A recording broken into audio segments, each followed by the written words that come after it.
Hello and welcome to The Thriller Zone. I'm your host, David Temple. And on today's 179th episode, as we approach the end of Season 6, it is my honor to welcome thriller writer Joe Reid, a.k.a. Parker Adams, to discuss his latest, The Lockbox. And as you're going to quickly learn, this guy's not your average Joe. Instead, he has a wide background covering a variety of professions, all of which serve him handsomely to craft some terrific thrillers.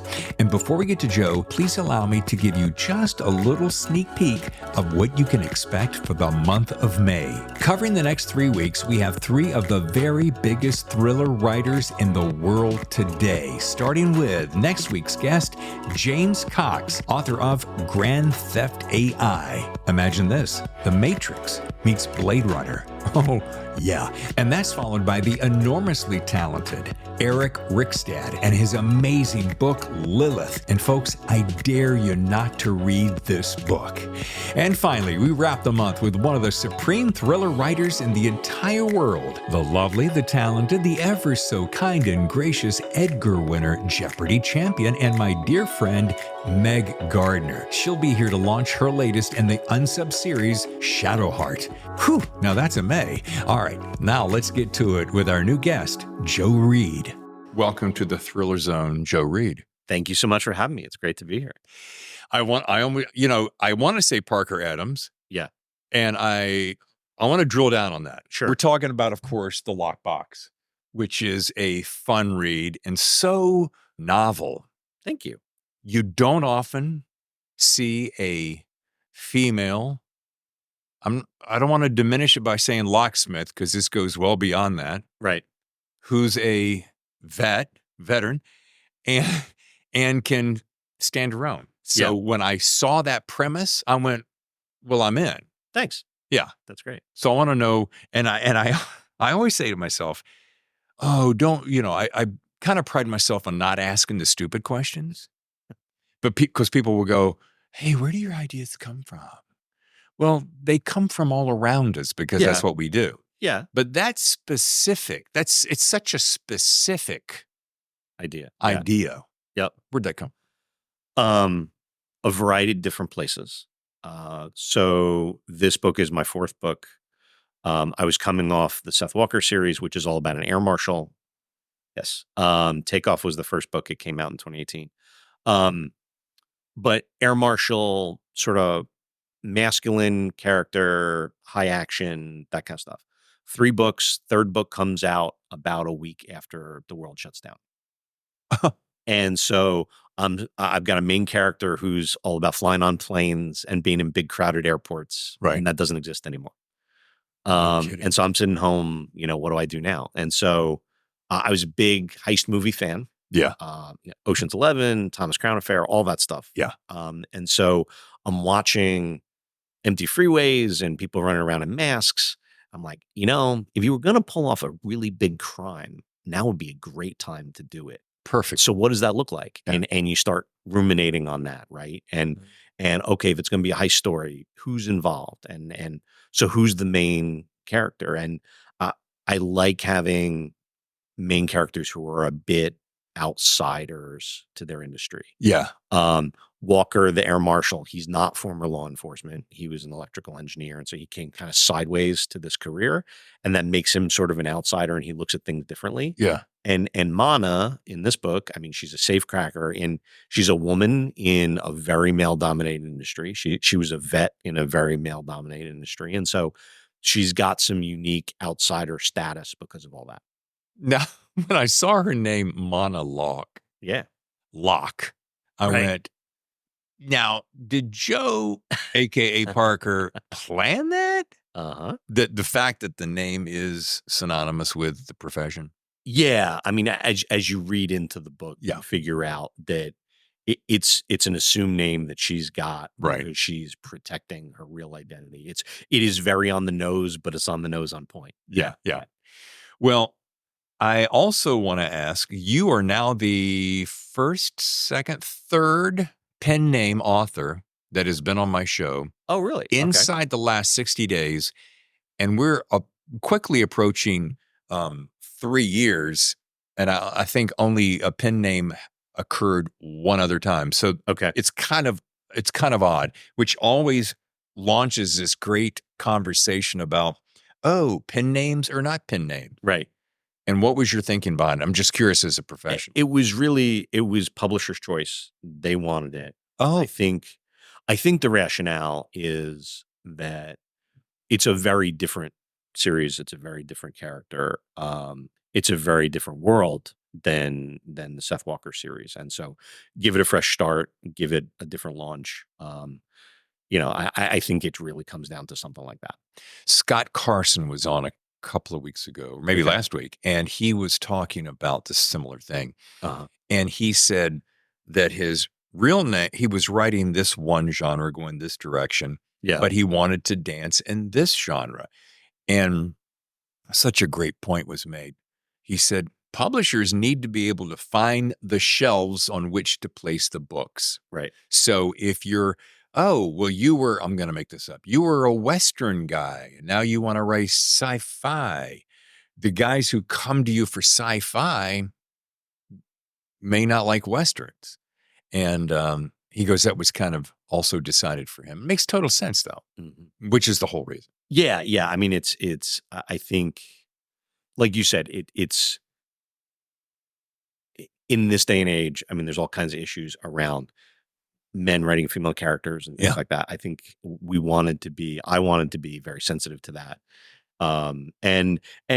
Distancing it from the Walker series and giving it some space to be its own thing was kind of important. Let's drill down on that for a second. The sensitivity of a guy writing as a woman. What are you referring to, Your Honor? I mean, I think we are now a savvier culture, a more aware culture, and we realize that I, as a 50-something white guy, come to my books with a certain perspective and a certain life history. When I'm writing about a character who's of a different age, a different sex, a different background, I need to do everything I can to be honest and faithful to how she would see the world. And that means working harder than just, writing an amalgam of me or my experience. It's really doing the work to put myself in her shoes. If I can talk about myself for a second, Sure. because I just had this experience. 2 weekends ago, a friend invited me to come to her home and invite a gaggle of her girlfriends to have a book club, and asked if I would speak at it because they had read my book, one of my murder mysteries. Right. And I had read some critiques before, some reviews, which are not always very nice. And they were saying, what's a guy got any business doing or writing a woman's role? Because I wanted to. And I asked the women, and there was probably a dozen of them, hey, girls, show of hands, anybody have a problem with a old white guy writing about a young white woman? They're like, we didn't even think about it. And that was such a compliment because I was expecting to get skewered. Well, how can you write this way? And a lot of times people would have a beef with the fact that I would, and this comes back to you. It's a woman in a man's world, detective in Hollywood, third shift, so the last of the line. Yeah. Male-dominated family. But it was just a lark almost to be able to jump out of that. So I applaud you, because I didn't, at any point in Lockbox, I did not go, Joe kind of missed the mark on this part. Well, thank you. Yeah. Yeah, no, I hope that female readers feel like it's a true perspective. I worked really hard to have a lot of female beta readers, not even so much for the big issues, but for the little issues that you just trip up on. I mean, how a single mother sees something, right, is different than how I'll see it, right? Sure. And so, you hope you hit all those moments and you graph them out, but then part of the editing process, as you well know, is getting people other than you to give you feedback and see what you missed. Well, it's interesting because when Ethan, right? Evan, the son. You mean? Sorry. Okay. Yes. Yeah. Thank you, Evan. Yeah. I read a lot of books. Evan, the way you nailed the relationship between the mother and the son, dead on. Oh, thank you. And I was like, that's where I got lost or lost myself in the fact that it was a guy writing this, just to make a finer point. And so the sensitivity and the yearning and the way he's kidnapped and at one point, and that's not giving anything away, and gets reunited. It had a very strong, and I hope this is the right thing to say, a very strong feminine feel to it. I hope so. Yeah. I mean, it's one of those things. I mean, I think, and you'll know this as well as anybody, as a writer, I think you're most successful when you can tap into the stuff that's really universal. Yeah. Right? I love my daughters, right? I may love them slightly differently than a mom would love their son, but like there's that parental love is something we all can understand. Yeah. And so it's taking that big concept and then sort of narrowing in on, that little piece of it or figuring it out. You were saying as you showed up that you are still practicing law. Yes. So here's a couple of points here because I'm fascinated with your background. So you're a son of a Navy helicopter pilot. So we got a little bit of history there, a little digging into that I wanted to do. Okay. You've chased great white sharks as a marine biologist. Yep. All right. We could probably spend about a half hour there. Sure. And now you're a patent lawyer who litigates big buck cases for high-tech clients. Yes. Let's go in reverse order. What's what's your daily, because you showed up in a suit and I'm like, oh, but you said you went and got dressed up for the event. California law firms, we're sitting here in San Diego, right? Right. As I learned 25 years ago when I came out here to be a lawyer, California law firms are more laid back than New York and DC. We don't wear, when I started, we wore suits 4 days a week, business casual on Fridays. Right. It has gradually loosened over the years. And, Sure. and now, it's jeans and golf shirts and stuff like that.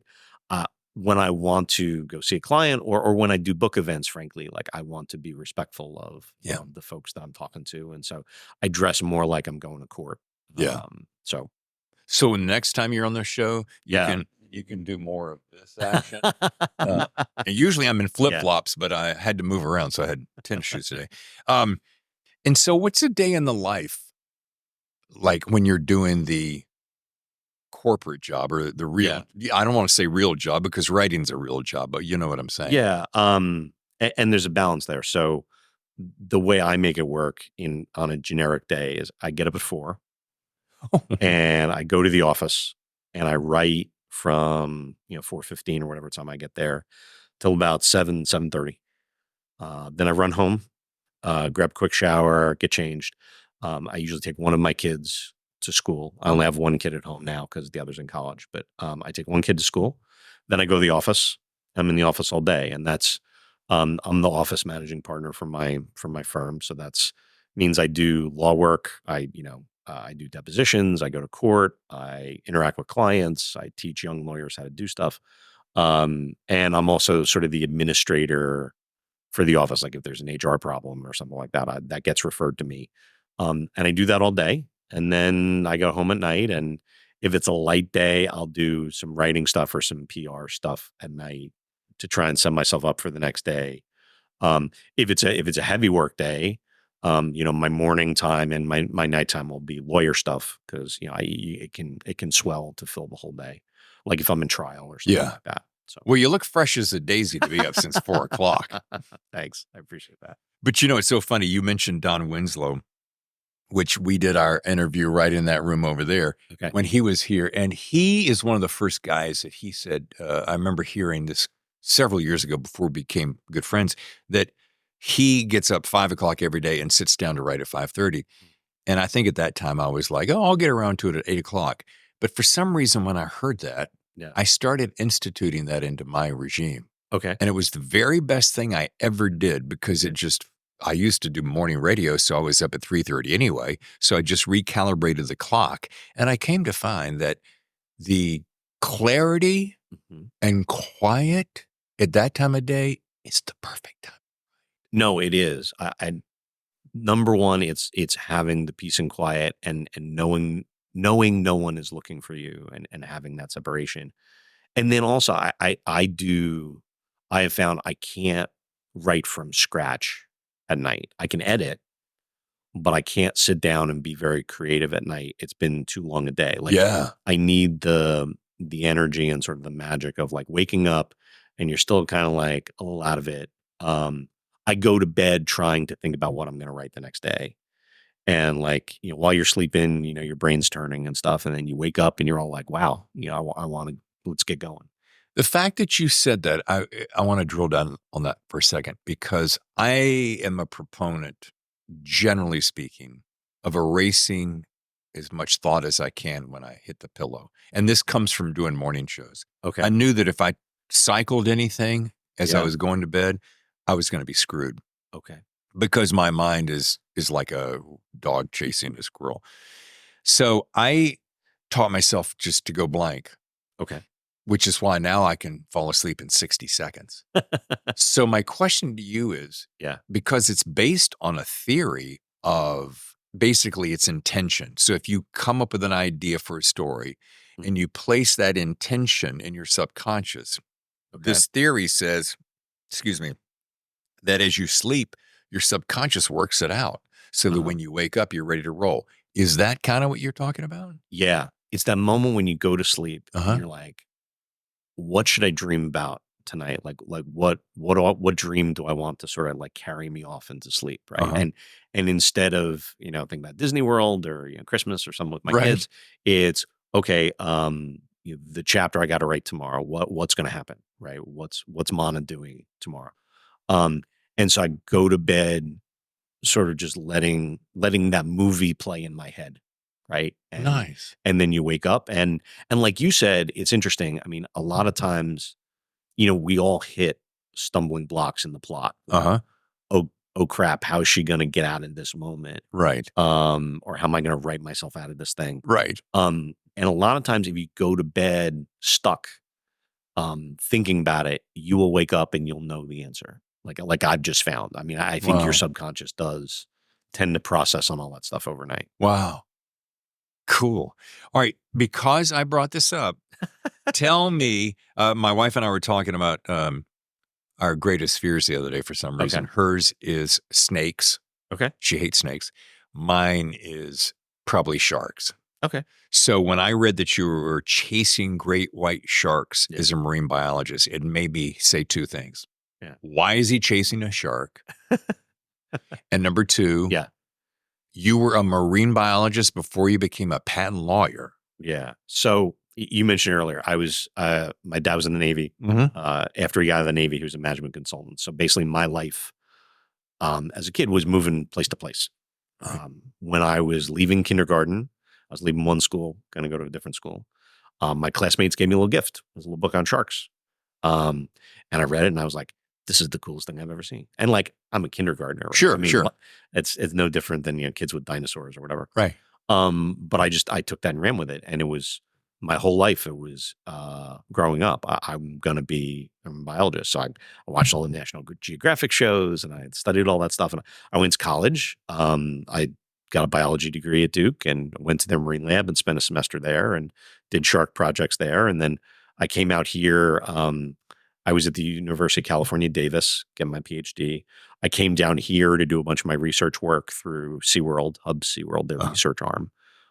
We were doing white shark tagging and things like that.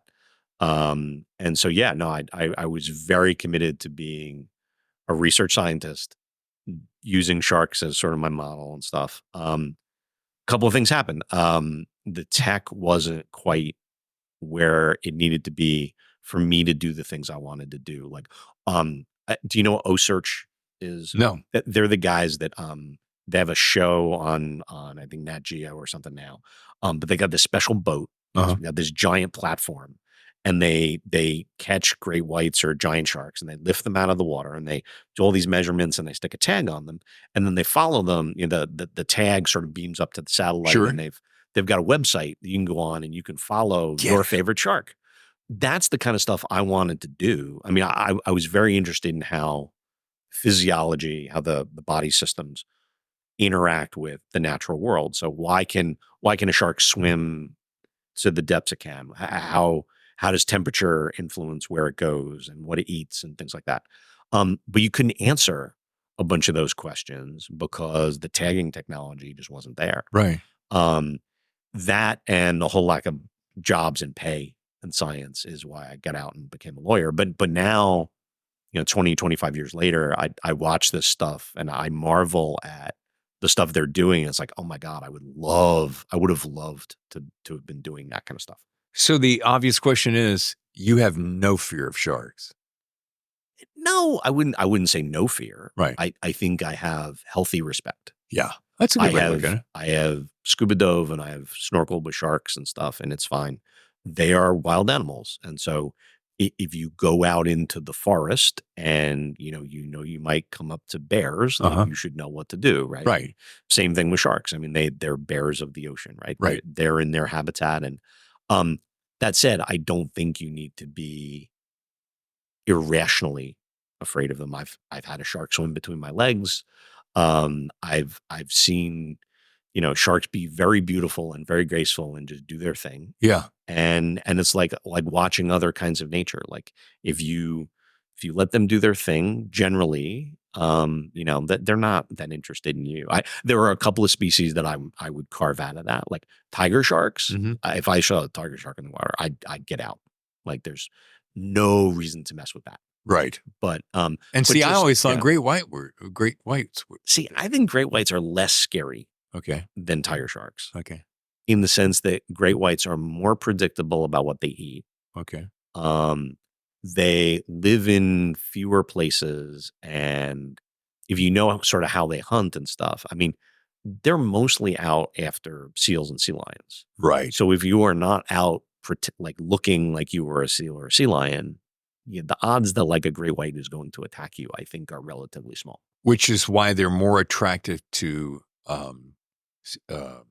surfers in Sure. wetsuits than just you in some board shorts. Right. Yeah. They are ambush predators. They like to be down low and come up and hit you. Yeah. And so if you look at the silhouette from underneath and like now with Jaws and stuff, like you can see those kinds of shots. Sure. Yeah, a surfer on a board, right, paddling, Right. looks a lot like a sea lion at the surface. Yeah. And so yeah, you kind of can't blame a shark for thinking, oh, it's a sea lion all by itself. Now, it always makes me laugh because you read these articles, right, and it's like brave surfer escaped, brave swimmer escaped great white shark. It's like, no, the shark let you go. Yeah. Okay, you didn't escape so much as they let you go. So one of my major professors in grad school had this paper, and it was all about how great whites hunt by basically, hitting a prey, taking a giant chunk out of it, and then circling it while it bleeds out.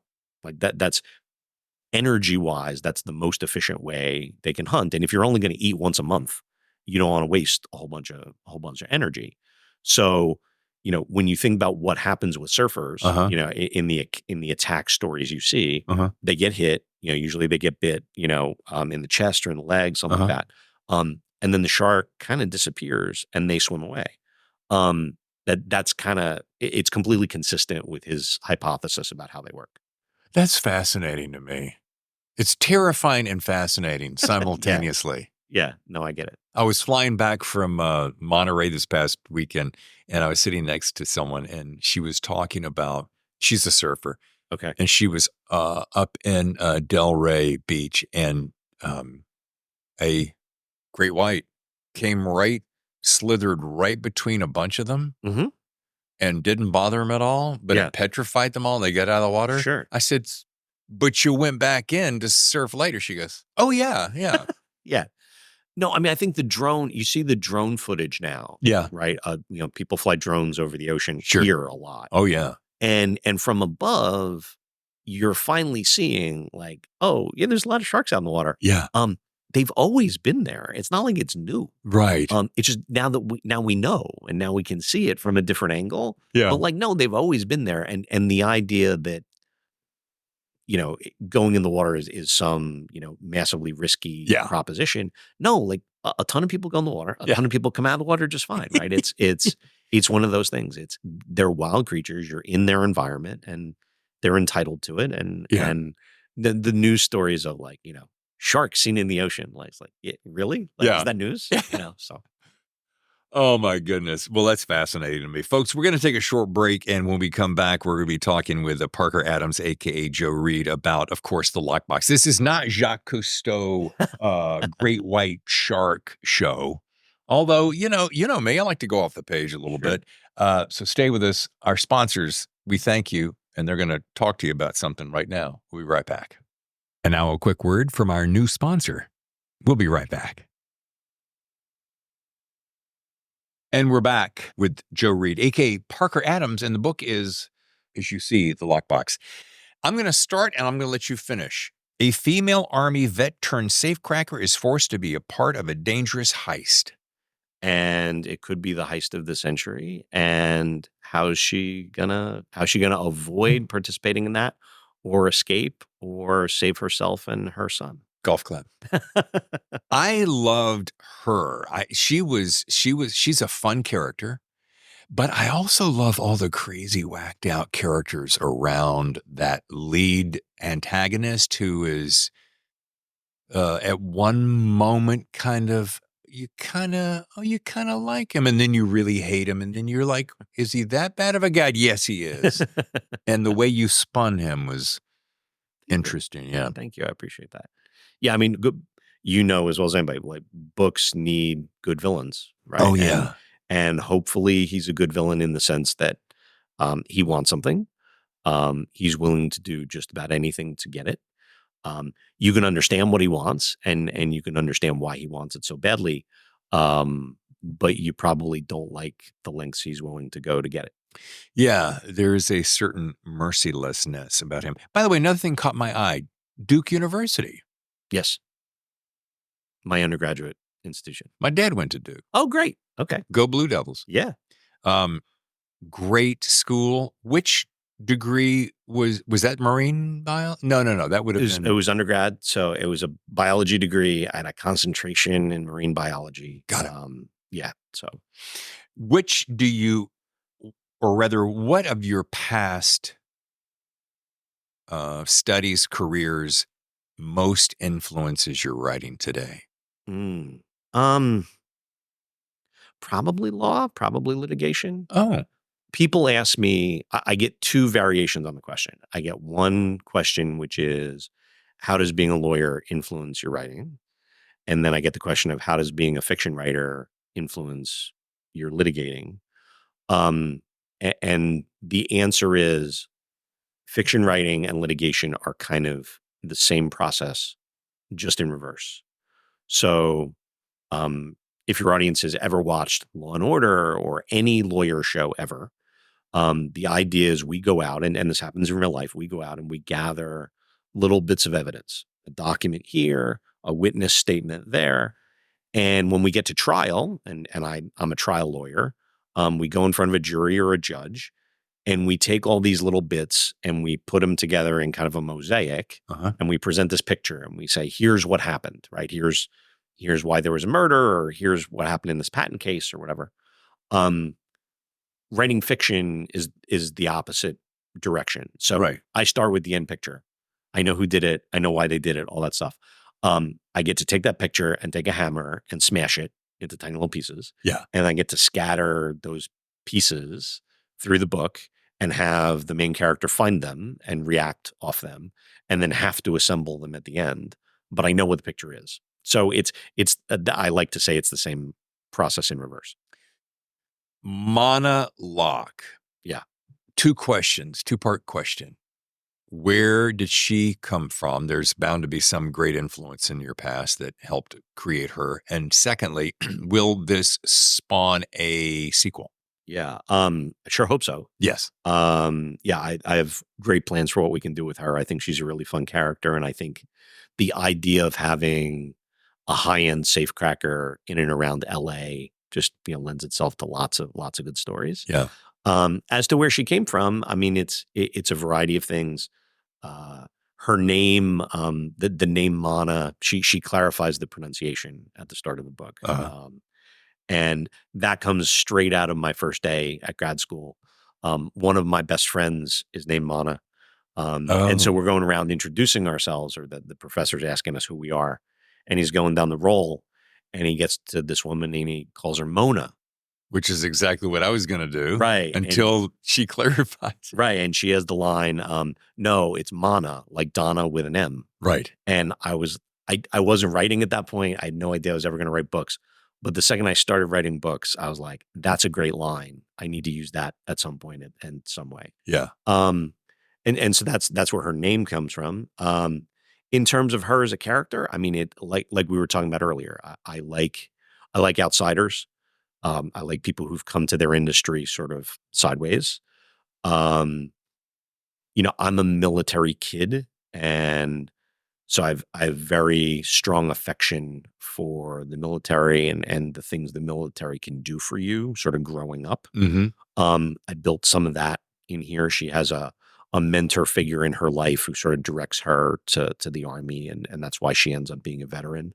Um, she's an orphan. At one point, her mother dies sort of suddenly and unexpectedly, and I think you look at a tragedy like that and you wonder how somebody rebounds from that and how they rebuild their life, and how they go about building a life out of their skills and things like that. I mean, it's a lot of these books. I mean, Yeah. a lot of these books are therapy, right? Sure. It's asking, putting yourself in different places and asking yourself questions, but some of it is thinking about yourself and how you got to where you are. Yeah. How I'm on my third career. I think on your website you say you're in your third phase, right? How did I get here? Yeah. Well, I did this thing, and then that led to this thing, and then that led to that thing. And Yeah. and I think when you're building complex characters, you try and do that same process. It's interesting how much homework you've done on me, because you just referenced, that's about the third reference you've made that shows me that you did some homework on me. Well, yeah, no, Yeah. if I'm gonna come on your show, I wanna know about you and what we have in common and stuff like that. And I think that was one thing that certainly caught my eyes. We've both migrated through different phases, doing different things. And I think to that very point, I think that's what makes us, I hope, makes you a more interesting writer, because you get to dabble in the military upbringing, which you made a really good point. That influence has helped create who you are and given you a perspective, a lens through which to look and see life. I grew up as a preacher's kid, PK, so you can be sure that there's plenty of coloring through my lens. Okay. Then you go on to do, Chasing Great Whites. I'm chasing a Hollywood Dream. Yeah. You end up litigating cases. I end up interviewing people, but it colors the influence of our writing. Yeah. Yeah. Well, and I think no matter what job you're doing, there are universal things that come out of it. Sure. Right. I mean, as a lawyer, I'm a service provider, right? I have clients, they have certain expectations. They want me to show up and do a job. That's kind of what Monna does. Monna's a safecracker, but she gets hired. She goes and shows up and does a job and then gets paid. I mean, in some ways it's the same process. It's just, I have a briefcase and she's got a toolbox. I'm going to let you in a little secret. When I was a kid, for some reason, I don't know why, I was fascinated with locks. Okay. Just a random fascination. And I was always trying to pick them. Okay. And I would send off to these mail order clubs where you could buy picks and figure out how to do locks. And I was always just trying to pick locks. So when I saw that cover, it fascinated me.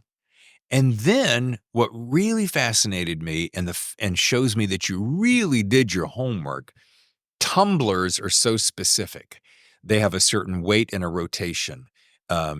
There's a feel. The good guys do it by feel or sound, right? Which you nailed, but mostly it's feel, because the tumblers have a way to fall and set and reset and so forth. And there are built-in hazards within locking mechanisms that if you know what you're doing, oh, I can't go that way. Right. So I really appreciate when somebody drills down. Now, I'm not a guy who goes, hey, Bob walked into the room and then you describe the room for 14 pages. Right. But you can certainly take 14 paragraphs scattered over a period of a chapter and tell me the intricacies of a lock, because to me, it's just fascinating. I don't know why. Yeah. I mean, I write thrillers. Yeah. I write what I think are techno thrillers. I mean, I grew up reading Michael Crichton and Tom Clancy a lot. Yeah. And those guys were very down into the tech. Yeah. And I mean, Red October, how many paragraphs are there about how the sub works and why it's quiet? Right? Yeah. And that's what made those books special. Yes. You learn, like you said, it's a character story, but you also learn something in the process of it. You it. can't not learn. Exactly. Yeah. Exactly. And then when you find out, like in Jurassic Park, like, oh wait, people are really doing this? Yeah. That's so cool. My job as a lawyer, right? I'm a patent lawyer, and I go into court and I explain technology to judges and to juries.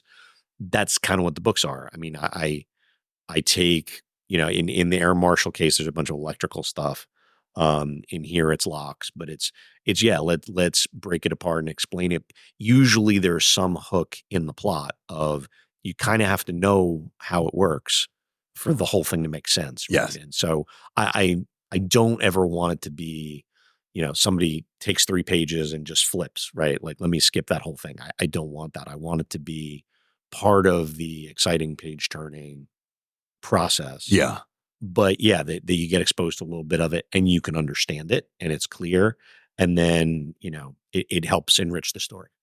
One more thing back to Monna is the fact that I love the way she stood her ground, even facing harm and or death and or injury to her son. Yeah. She still stood up and like, oh, really? No. I can't get into that. I can't break that law. I can't get into that law. Mm-hmm. Now, some of that was bravado. Some of that was bluffing to buy some time, but I appreciated that. Oh, thank you. Yeah, no, I like that moment. She's an interesting character because she is proud. She has a temper. But at the same time, when she's in this vulnerable situation, she knows she can't fully unload. Right. Right. She has to be careful around these people because of herself and her son. And so there is a certain amount of like biting her tongue that she has to do, where she wouldn't otherwise in real life. But yeah, she's complex and hopefully that comes through. I'm curious about something, having listened to you talk about 3 different careers. If tomorrow, let's say Lockbox, the Lockbox, becomes a New York Times bestseller, just skyrockets, or the sequel does such. Yeah. And you're able to make the kind of living that you go, I'm not going to do a patent attorney anymore. I'm just going to let that go. Would you miss that? Or would you be completely happy going, oh, I get to do this, not 24/7, but 10 hours a day. I get to write. I mean, writing is fabulous. It is the most fun thing. And that's why I do it. Yeah. It's one of those things that I have come to like, I can't live without. Like I have to do it. Yeah. I have friends who are runners, right? Who are marathon runners. Sure. And they joke like, I can quit anytime. Yeah. That's the way writing is. Like I do it every day. There are certainly things I would miss about being a lawyer if I wasn't a lawyer anymore. There's things I miss about science, not being a scientist anymore. Right. A lot of the best parts of being a lawyer are camaraderie. Yeah. It's about relationships. It's about you go into trial and you're with this team and you're up against this other team, and how do we win? Right. I mean, we're fighting each other literally, and figuratively. How do you work with your team to get the right result? There's also, a certain amount of, in the adversarial process, just squaring off against a witness, squaring off against opposing counsel. there's a certain competitive adversarial thing that you work out doing those things. It can be negative and it can be destructive and it can be too much at times. But there's a certain amount of, I don't know, like I don't know if you play sports or something Uh-huh. like that, but I think there's a certain amount of that competitive itch Oh, sure. that the lawyers miss when they're not doing it. Yeah. If that makes sense. It's so coincidental, or is it, that this past weekend, my wife works for an attorney. Okay. And so we went to a convention. It was nothing but a room, 170 attorneys. And that's an interesting energy to be around. I can't say that I've ever been in that situation, but there is the camaraderie. I noticed a couple things: the camaraderie, the competitiveness, and then the analytical nature of their minds. I was sitting around a dinner table, and they were talking about this. This is based upon fire, California fire. So these are fire attorneys. Okay. And listening to the analytics, the way they can walk into situation and see it, analyze it, break it down, research it, then go into court, represent it, was fascinating to me. And I see that in you. And I can imagine how that analytical nature does such great service for books. And of course, it then says to me, based upon the question I just gave you, you could spin off an attorney. I mean, I think John Grisham had a pretty good career that way. He did okay. Yeah, he did all right. Where you could utilize some of this background in an attorney's world, besides Monna, of course, in case you needed to do another series, when you get that huge check and get to do this full time. Yeah, from your lips to God's ears. Yeah. You know what I'm saying? Yeah. By the way, I've been trying to place the accent. I was either going Chicago or New York. My accent changes is the short answer. So I was born in New Jersey. Okay. My extended family is from New Jersey outside New York City. There you go. But I lived all through the South and I lived out West. And so if I'm in the South a lot, more of my y'alls come out. Yeah. Stuff like that. So yeah, it's sort of all over the place. Well, I would catch a little hints of Southern because I'm from North Carolina. Okay. So if I get around my family, everything just slides into like this, and it's just very easy, and you slowed everything down. Yeah. All of a sudden, I sound like Matthew McConaughey. But it was that Jersey, and I'm like, I had a radio show in New York City, and so I had a lot of friends in Jersey, and I'm like, there's the accent. Yeah. All right. So here's what I want to do as we start to wrap. I want you to go back in time. You're going to sit down to lunch with a young Joe Reid. Okay. Maybe he's sitting there being fascinated by great whites. Yeah. Maybe something in his head is tickled about the legal profession. I don't know. But knowing the circuitous route that you've taken, what, if anything, would you encourage him to do differently? Knowing today what you know, if you could go back and talk to that young Joe? I don't know. I think it's a hard question to answer because, like you said earlier, a lot of writing is accumulating experience. Yeah. Right. And some people could look at like, well, you kind of washed out as a scientist. You really finished that. Yeah. Right. But it's an experience, right? I don't know that I would be the writer I am, the person I am without all those pieces, parts. I think if I was going to give myself advice, it would be more. It wouldn't be instead of a don't do this. Right? It's more of a proactive. Think more like listen to your instincts, listen to your gut, stick with things. It's going to work out. Yeah. Kind of thing. Like I was listening to your interview with Winslow, and he talks so extensively about all the rejection he faced in the game and all that stuff, and the persistence and determination he showed is just, remarkable. And so I think we all need voices in our heads sort of encouraging us to keep going and stuff like that. So that's more of the advice I think I would give myself. I love that. I might start writing sooner. I Yeah. started writing later in life, Yeah. and because it wasn't something I really thought about doing as a career. I was just a fan. I just read a lot of books, Sure. and I thought I was a good writer in the careers that I did. I was a good writer for a scientist. I was a good writer for a lawyer. Yeah. But I kept reading these novels and being like, wow, like that's like the Olympics of writing. Like, can I write like that? Yeah. And that's when I finally gave it a try. I mean, maybe I would have started early or something like that. Going back to that Winslow conversation, that was a highlight of my career. And he gave so much solid advice and such great insights. And his tenacity Sure. is what is so impressive. And and he would say, what did he say? It only took me, 40, 50, 60 years to become an overnight success. Right. It was an Arctic night. Anyway, it was interesting that the people around him, like the people around us, Yeah. gave us the encouragement we need. Yeah. And the reason I asked that question is because I like to see where, if you knew, it's a little bit of if you knew then what you know now, but it's also a little bit because I believe in that we have to.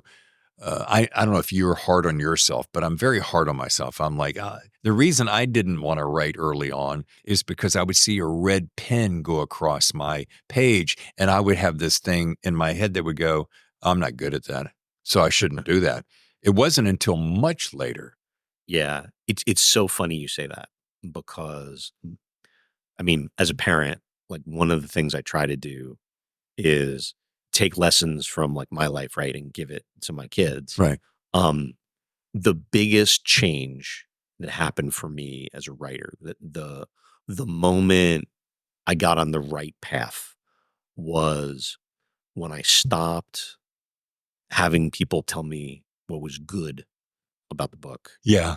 and tell me all the things that are bad about the book. And I talk to my kids about that. Like we're so as human beings, we're so scared of criticism and scared of hearing negative things, Yeah. right? But that's how you grow. Yeah. That's how you get better. And I think if you really want to develop in anything, like my daughter's a volleyball player and plays in college. My younger daughter's a dancer.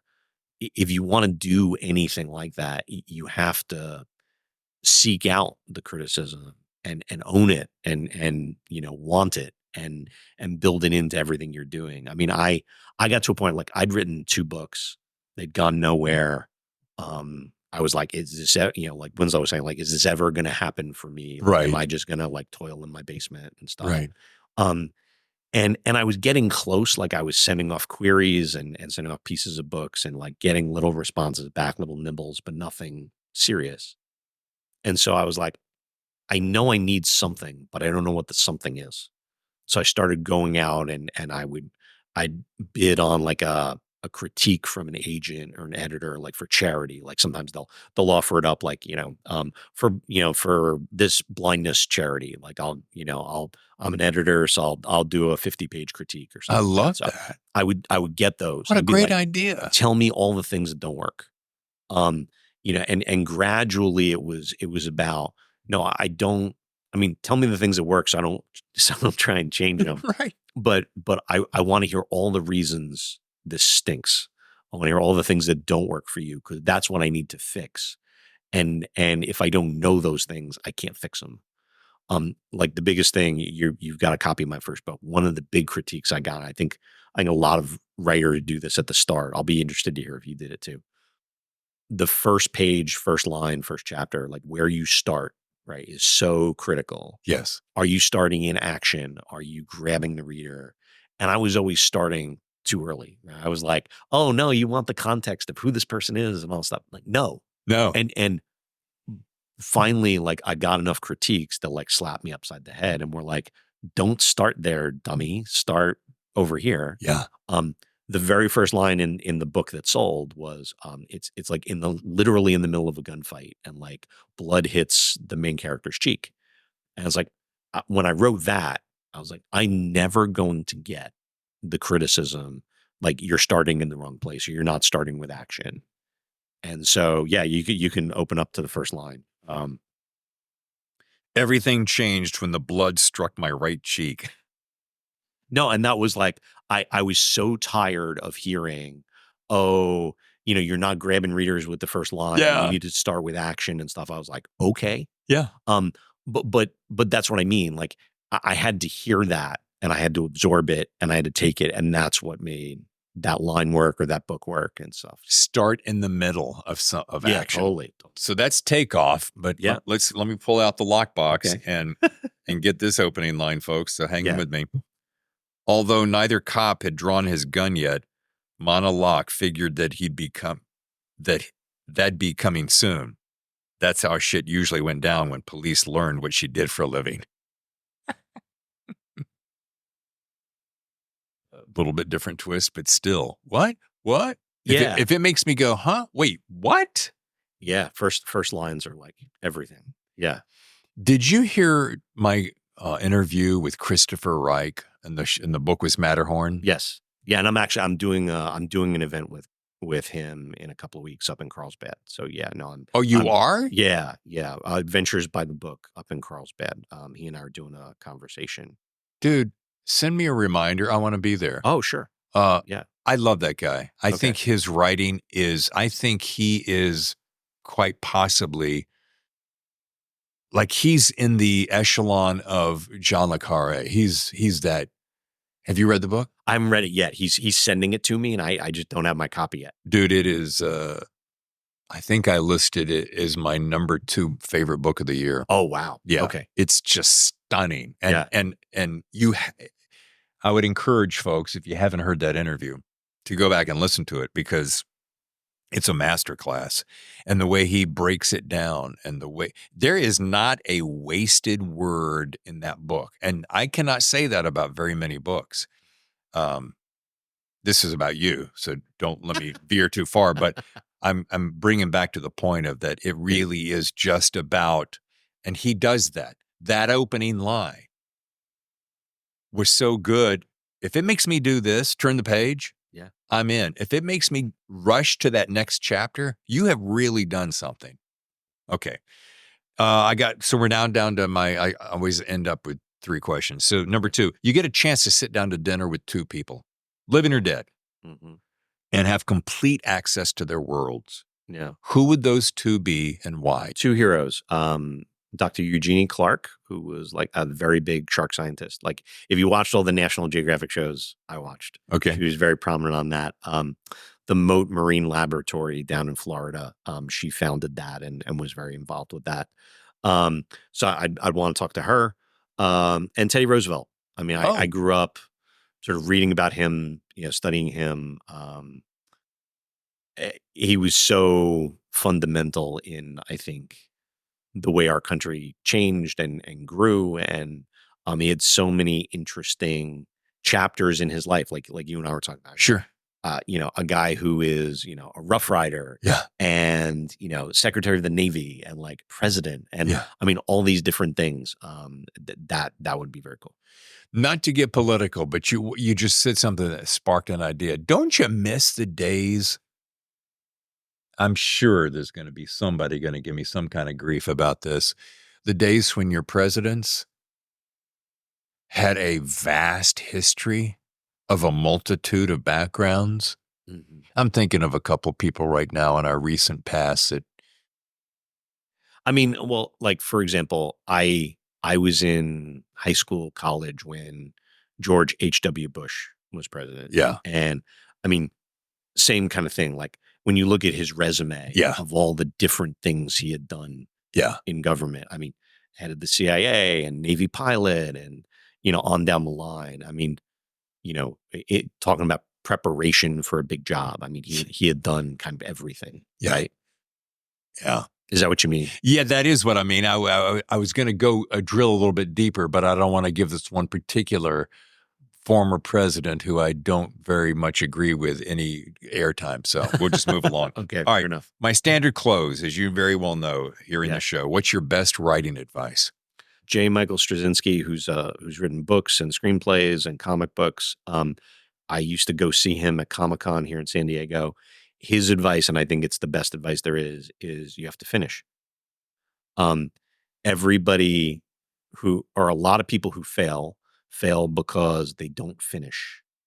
They don't finish because they're scared of the criticism of finishing.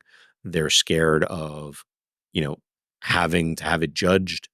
And it can lead you to just, editing forever or, rewriting forever. You have to finish it and you have to put it out in the world. And that doesn't mean you're done with it. I mean, there's still plenty of edits to do and things like that, but you have to finish the draft. You have to give it to other people and let them do their thing. I like that on so many levels. Isn't it funny that somewhere in our psyche, in the wiring of who we are as creators, have this nearly paralyzing effect that what if they don't like it? What if I do it wrong? And I often think, and this is how I get through it, do you think the people, we'll use Tiger Woods, do you ever think Tiger Woods said, man, I'd love to practice my swing, but what if people don't like it? What if I can't make it to the green? What if? Didn't stop him. My point is, why do we think we can go about our ways? Well, we can master golf or surfing or fill in the blank, but something, when it gets into the cerebral artistic realm, we throw on this cloak of, what if we're not good? I mean, it is, writing a book is a deeply, even if it's the most genre fiction, commercial fiction, I mean, it is a very personal thing. Yeah. It is you on the page. Yeah. And so, yeah, it can be scary because it's, when the work is being judged, it feels like you're being judged. And they're separating yourself from the work. That's it. That's such a solid way to look at it. It's about judgment. Mm-hmm. When in reality, you strike me as the kind of person, being affable and intelligent, gregarious, is that there's a little piece of you that goes, oh, you don't like it? No. All right, whatever. And you'll just move on. It might affect you a little bit, but it's not going to bind you, shut you down. Yeah, I'm more my stock is Irish and Italian. So yeah, how you doing? I'm more stubborn. Oh, you didn't like it? Yeah. Oh, okay. Yeah. Let's do another one. Yeah. It's more that's inspirational of pushing me to do it again. I'm with you, Joe. I am so with you. That is exactly what happens to me. Oh, you didn't like that? Oh, hold on a second. How do you like this one? Yeah. You didn't like that? Yeah. How about this one? Yeah. You're going to find something somewhere, sometime you're going to eventually like. Right. And by the way, we're not here to please everybody all the time. Right. Right. Who said to me recently, and you've heard this 100 times, write the book that you want to read. Right. Or write the book that hasn't been written yet. Or better yet, write the book that you want to read that hasn't been written yet the way you would write it. Yeah. Mic drop. Yeah. No, I mean, this book was very much an exercise in that. It was, there's not a whole lot of heist books out there. No. And I said it during COVID. That was a controversial choice. Yes. There were all kinds. I mean, I was writing this during COVID and trying to put it out during COVID. There were a whole lot of stumbling blocks to overcome with this book, but yeah, it was about, I love the story. I became committed. So, and I'll be honest with you, when I very first started on it, I was like, why is he writing about something from the past of that time? Yeah. And I was like, oh, and then as I got into it, I'm like, it made me relive those moments of that precarious time in our society. And it made me kind of appreciate that again in a different way. It's funny you say that. I mean, that's been a thing that has come up in almost every stop on my tour for this book. Yeah. Someone will ask about setting it during COVID or how that influences the story. And you've read it. There's not a ton of COVID in it. COVID is No. more in the setting, and it's the backdrop, and it's what allows this heist Yes. to happen. Yeah. But yeah, there. I said it in the very early days of COVID when, it's that uncertainty. What's going on? None of us know, right? And I think, to the extent all the books are just therapy, right? I mean, I wrote it during COVID. That's what we were all living through, right? Yeah. I mean, it was the whole bunch of what's going on? Am I going to get through this? Yes. Who can I trust? All those kinds of things. And that's Monna's experience in this heist, right? I mean, she's locked away with this crew that she doesn't know. Can she trust any of them? Will they help her escape? Will she get through it? Will her kids get through it? Can she get her kid through it? Yeah. And is she a failure if she doesn't? Yeah. Right? I mean, I think those were a lot of the questions we were all facing. And, you don't go into a book like overtly trying to put those things in, but like they can't help but kind of pop out, right? Yeah. So. Well, folks, once again, the book is The Lockbox. And if you want to learn more about my friend Joe here, josephreidbooks.com. I like the website, by the way. Thank you. I dig the cover. You can probably find Takeoff written under his real name. And this was 1819? That's 2018. Yeah. And then there were 2 sequels to that, False Horizon and Departure. And we are going to see Monna come back. Lord willing, the creek don't rise. Hopefully. As they say. Well, thank you for all this time. No, thank you for the time. I mean, it's a great conversation. I really appreciate you having me. Yeah, absolutely. And I'm going to come up to Carlsbad, which is just right up the street practically. Yes. And so go ahead and plug that again. The event name and date and time? Yeah. The event is called Adventures by the Book. Okay. And it is a discussion between Christopher Reich and me. Uh-huh. It is 2 Fridays up in Carlsbad. It's a lunchtime event, so I think it's at noon. Okay. And so it should be a great event. He'll be talking about Matterhorn. I'll be talking about the Lockbox, and we'll be together. So it'll be great. I'm going to try my best because I just think you guys are both super talented. So nice guys too. I mean, seriously, I'm going to leave it at that. Thank you, Joe. Thanks so much. No, thank you for having me. Really, I really appreciate this. A lot of fun. Cool. All right. Thanks again, Joe. And folks, we have a heck of a May planned for you. Covering the next 3 weeks, we have 3 of the very biggest thriller writers in the world today, starting with next week's guest, James Cox, author of Grand Theft AI. And that's followed by the enormously talented Eric Rickstad and his amazing book, Lilith.